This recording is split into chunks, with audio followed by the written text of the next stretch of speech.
عظیم اہرام مصر یہ صرف پتھر اور ریت کا ایک بہت بڑا ڈھیر نہیں ہے، بلکہ یہ ایک ایسا معمہ ہے جو وقت کی گہرائیوں میں کہیں چھپا ہوا ہے، ایک ایسا راز جو شاید ہمارے سیارے کے بارے میں وہ سچائی بتاتا ہے جسے سننے کے لیے ہم تیار ہی نہ ہوں۔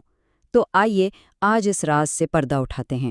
یہ کوئی معمولی دعویٰ نہیں ہے، یہ ایک ایسی بات ہے جو تاریخ کی کتابوں کو سیدھا سیدھا چیلنج کرتی ہے کہ اہرام بنانے والے نہ صرف زمین کی شکل سے واقف تھے بلکہ انہیں اس کے بالکل صحیح سائز کا بھی علم تھا۔ اور یہی وہ سوال ہے جو انسان کو سوچنے پر مجبور کر دیتا ہے، آخر 4,500 سال پرانی تہذیب کے پاس اتنا جدید علم آیا کہاں سے؟ آج ہم اسی سوال کا جواب تلاش کرنے کی کوشش کریں گے اور اس معمے کی تہہ تک پہنچیں گے۔ تو چلیے سب سے پہلے اس عام خیال کو چیلنج کرتے ہیں جو ہمیں بچپن سے سکھایا گیا ہے کہ یہ آرام صرف بادشاہوں کے مقبرے تھے۔ ہمیں ہمیشہ یہی بتایا گیا کہ اہرام فرعونوں کے لیے بنائے گئے عالیشان مقبرے تھے، لیکن یہاں ایک بہت بڑا مسئلہ ہے۔ آج تک کسی بھی عظیم اہرام کے اندر سے ایک بھی فرعون کی ممی نہیں ملی، ایک بھی نہیں، اور یہی تضاد اس راز کی پہلی کڑی ہے۔ اب بات کرتے ہیں اس کی تعمیر کی، انجینئرنگ کے وہ کمالات جو آج بھی عقل کو حیران کر دیتے ہیں۔ ذرا ان اعداد و شمار کا تصور کریں۔ 23 لاکھ چونے کے پتھر کے بلاکس اور ہر ایک کا وزن ایک ہاتھی جتنا، یہ سب مل کر ایک ایسا ڈھانچہ بناتے ہیں جو 13 ایکڑ پر پھیلا ہے اور اس کی اونچائی 481 فٹ ہے۔ یہ کوئی عام عمارت نہیں، یہ انسان کا بنایا ہوا ایک مصنوعی پہاڑ ہے۔ اور بات صرف اس کے سائز کی نہیں، اس کی سمت کا تعین دیکھیں۔ اس کی دیواریں قطب شمالی کی طرف بالکل سیدھی ہیں، ایک ایسی درستی کے ساتھ جو آج بھی جدید ترین کمپاس کے بغیر ناممکن ہے۔ یہ محض اتفاق نہیں ہو سکتا۔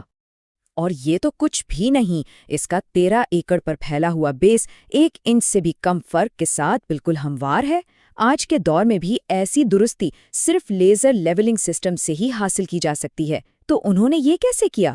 اور سب سے زیادہ حیران کن بات، اس کی چاروں دیواریں جو 230 میٹر لمبی ہیں ایک دوسرے کے بالکل برابر ہیں، 99.98% کی درستی کے ساتھ۔ ان میں 2 انچ سے بھی کم کا فرق ہے۔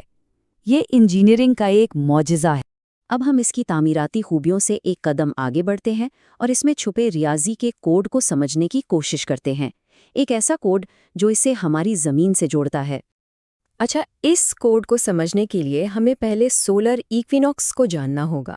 یہ سال کے وہ 2 دن ہیں، 21 مارچ اور 22 سپٹمبر، جب دن اور رات بالکل برابر ہو جاتے ہیں، یعنی 12-12 گھنٹے کے۔ اب ایک ایسے نمبر پر دھیان دے جو اس پورے راز کی کنجی ہے، ایک ایسا نمبر جو اہرام کو کائنات سے جوڑتا ہے، اور وہ نمبر ہے 43,200۔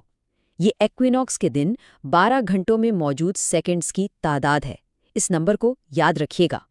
ٹھیک ہے، اب جادو دیکھنے کے لیے تیار ہو جائیں۔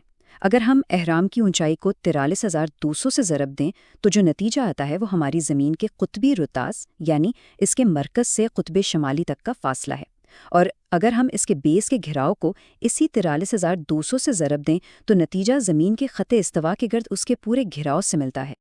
یہ سلائیڈ اس ناقابل یقین حساب کو بالکل واضح کر دیتی ہے۔ پولر ریڈیس میں 99.6% اور سرکمفرنس میں 99.3% کی درستی۔ کیا یہ واقعی صرف ایک اتفاق ہو سکتا ہے؟ 2 الگ الگ پیمائشیں 2 بار اتنی زیادہ درستی کے ساتھ؟ اور جیسے کہ بنانے والوں نے ایک اور اشارہ چھوڑا ہو۔ عام طور پر اہرام کی 4 دیواریں نظر آتی ہیں، لیکن حقیقت میں اس کی 8 ہیں، اور یہ 8 دیواریں صرف ایک خاص وقت پر ہی نظر آتی ہیں، اور وہ وقت ہے سولر ایکویناکس کا دن، وہی دن جس کا نمبر 43,200 اس کے ڈیزائن کا راز ہے۔ یہ تمام ثبوت ہمیں ایک اور بھی گہرے سوال کی طرف لے جاتے ہیں۔ کیا ہو اگر یہ اہرام ہماری سوچ سے بھی کہیں زیادہ پرانے ہوں؟ اورائن کوریلیشن تھیوری کے مطابق گیزا کے تینوں اہرام اورائن بیلٹ کے 3 ستاروں کے ساتھ بالکل سیدھ میں تھے، لیکن یہ سیدھ فرعونوں کے دور یعنی 2500 قبل مسیح میں نہیں تھی، بلکہ 11,500 قبل مسیح میں تھی۔ اور پھر ابوالہول یعنی سفنکس کا ثبوت ہے۔ اس کی جسم پر گہرے عمودی کٹاؤ کے نشانات ہیں، اور یہ نشان صرف طویل عرصے تک ہونے والی شدید بارشوں کی وجہ سے ہی بن سکتے ہیں۔ یہاں بھی ایک بہت بڑا مسئلہ ہے۔ فرعونوں کے دور سے لے کر آج تک گیزا کا علاقہ ایک خشک بے آب و گیا صحرا رہا ہے۔ سائنس ہمیں بتاتی ہے کہ اس خطے میں اتنی شدید بارشیں آخری آئس ایج کے خاتمے پر ہوتی تھیں، یعنی آج سے تقریباً 12,000 سال پہلے۔ تو سوال یہ ہے کہ ایک صحرا کے بیچ میں موجود اس مجسمے پر پانی کے نشانات آخر آئے کہاں سے؟ تو آخر میں جب ہم ان تمام بکھرے ہوئے ٹکڑوں کو ایک ساتھ جوڑتے ہیں تو ایک ایسی تصویر سامنے آتی ہے جو ہماری تاریخ کی سمجھ کو جڑ سے ہلا دیتی ہے۔